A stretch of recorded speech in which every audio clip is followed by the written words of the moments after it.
અમદાવાદ પોલીસની ગાડીનો ઉપયોગ નાગરિકોની સુરક્ષા અને સલામતી માટે કરવાનો હોય છે, પરંતુ અમદાવાદ પોલીસની 112 જનરક્ષકની સરકારી ગાડી પર બેસીને રીલ બનાવવામાં આવી હોવા અંગેનો વિડીયો સોશિયલ મીડિયામાં વાયરલ થતાં પોલીસ હરકતમાં આવી છે।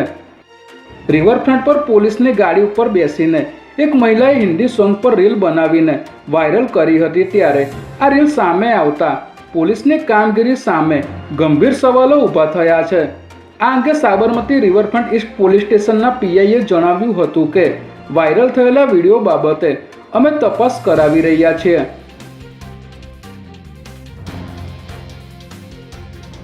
રામોલ વિસ્તારમાં આવેલા વંડર પોઈન્ટ પાસે જાહેરમાં એક બિલ્ડર પર હુમલો થવાની ઘટના સામે આવી છે।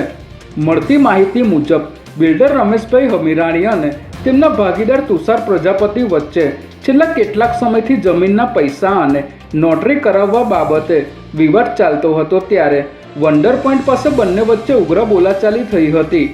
આ બોલાચાલી દરમિયાન મામલો એટલો બીચક્યો હતો કે તુષાર પ્રજાપતિએ રમેશભાઈના માથાના ભાગે હથોડીનો ઘા ઝીકી દીધો હતો, ત્યારે પોલીસે બિલ્ડરની ફરિયાદના આધારે આરોપી તુષાર પ્રજાપતિ વિરુદ્ધ ગુનો નોંધી તેની ધરપકડના ચક્રો ગતિમાન કર્યા છે।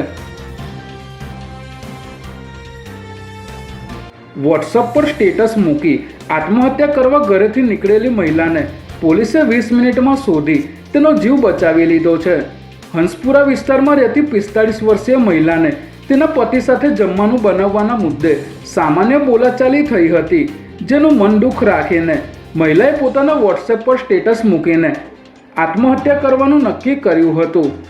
આ સ્ટેટસ જોઈને મહિલાના પુત્રે તાત્કાલિક નરોડા પોલીસને જાણ કરી હતી, ત્યારે પોલીસે તાત્કાલિક મહિલાના મોબાઈલનું લોકેશન ટ્રેસ કરી માત્ર 20 મિનિટમાં જ મહિલાને શોધી કાઢી તેનો જીવ બચાવી લીધો હતો।